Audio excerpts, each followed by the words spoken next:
So let's take a look at this example here.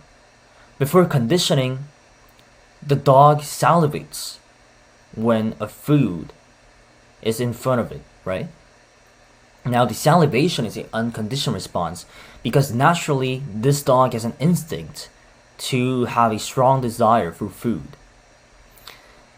And the unconditioned stimulus is the food because, again, naturally the food is something that triggers a dog's interest and a dog's hunger.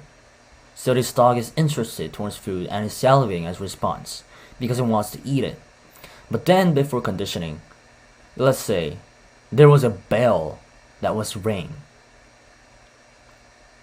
with association to the presentation of a food in front of a dog.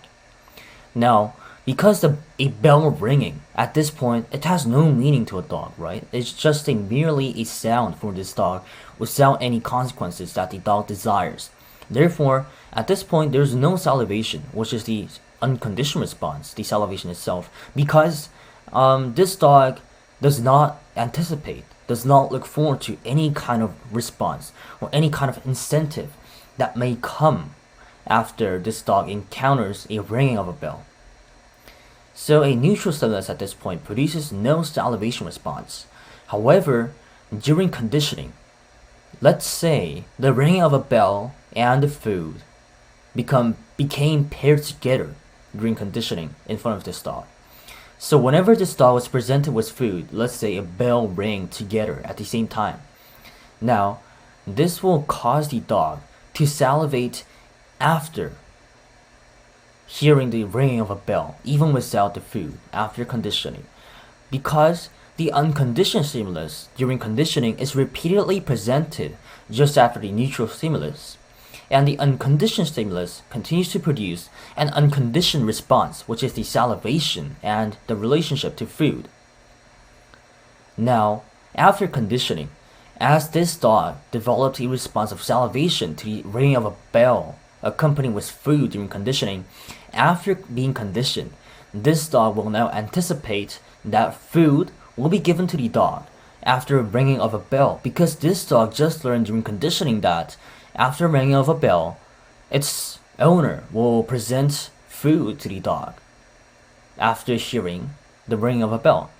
However, now, even after conditioning, even though there is no food and only the ringing of the bell, because this dog developed a conditioned response, which is the anticipation that this dog will have food presented to it after hearing the ring of a bell, this dog salivates to the conditioned stimulus, which is now the ringing of the bell.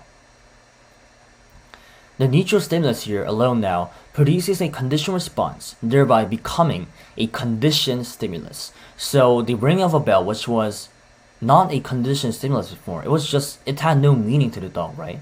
It was just a neutral stimulus, but now it has become a conditioned stimulus, causing the dog to salivate. The next thing we're going to look at is about acquisition. Acquisition is gaining or learning the stimulus-response relationship.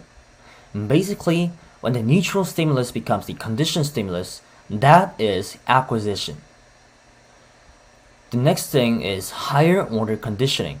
That is when you associate the conditioned stimulus with another neutral stimulus. So the tone, which was the ringing of the bell, and the food accompanied together, it salivates the dog, right? Now, the tone itself, the ringing of the bell, salivates the dog. Let's say there was the ringing of the bell, which has now become the conditioned stimulus that salivates the dog, so accompanied with light, another neutral stimulus that has no meaning to the dog. Now, because there is the conditioned stimulus of the tone, the dog will salivate because it's anticipating for food. After this conditioning, the dog will salivate again to light, even if there is no food and even if there is no tone, no bell ringing. Because again, this dog has been conditioned to salivate at the sight of light, which is accompanied by a conditioned stimulus. So when a neutral stimulus is paired up with a conditioned stimulus and is presented to the test subject will learn will learn to anticipate that the neutral stimulus at the time will be accompanied by a desirable reward. And as a response, as a conditioned response, this dog will show signs of salivating, right? Which is a conditioned response. So this is how conditioning works. Conditioning the dog so that it salivates with just light is called second order conditioning. So there is a second neutral stimulus added to this experiment, right? Originally, it was only the food, which was the unconditioned stimulus, which naturally salivates the dog. But then a neutral stimulus, the ringing of the bell, which I also call the tone, happened, right? That was the first neutral stimulus that was added to this experiment. But now, there is a second neutral stimulus that has now been added, which is the sight of light. And the sight of light is the second neutral stimulus, right? And that is called the second order. And that's why this conditioning process, which has two neutral stimuluses added to the original experiment, it is called second order conditioning. Extinction is a decrease in the natural and reflex response, which is in the dog experiment case, the salivation, when you keep giving the conditioned stimulus, which is the tone, the bell ringing, without the unconditioned stimulus, which is the food. So if you continue to present the tone, the ringing of the bell to the dog, without giving it food, let's say for like a week, then after a week, this dog will learn that the ringing of the bell does not guarantee that this dog will be fed. And then therefore, extinction will happen, and this dog will lose its conditioned response, which is the salivation to the ringing tone of a bell. However, even if extinction occurs, if you pause for a while without any conditioned stimulus or without any unconditioned stimulus, the association will recover automatically to some extent. This is called spontaneous recovery. Notice how in the graph below, the strength of the conditioned response decreases with just the conditioned stimulus alone. Then, after the pause, the strength of the conditioned response has increased on its own. So even after extinction, the conditioned response will revive eventually after taking some time. However, you can't guarantee that the dog will have the same amount of salivation, the same amount of response to the conditioned stimulus, right? So it's kind of important, like in real life, to keep presenting a unconditioned stimulus. Let's say if you want to condition your friend or your family, like your brother or sister, when you want to condition them to show a desirable trait that you want to see from them, using psychology, you can train them to show some traits that you desire them to have. However, in real life, when you're doing this, if extinction occurs, then your plan is busted, right? You need to keep presenting the unconditioned stimulus in order to have that conditioned response keep going well. Or else, your plan will not have any effects anymore. You don't want that, right? So in experiments, some researchers, they, with the intention, they sometimes apply extinction. But in real life, you don't want extinction because you want the conditioned response to last forever. Now, as you see this graph, this graph is showing the idealized curve of acquisition, extinction, and spontaneous recovery.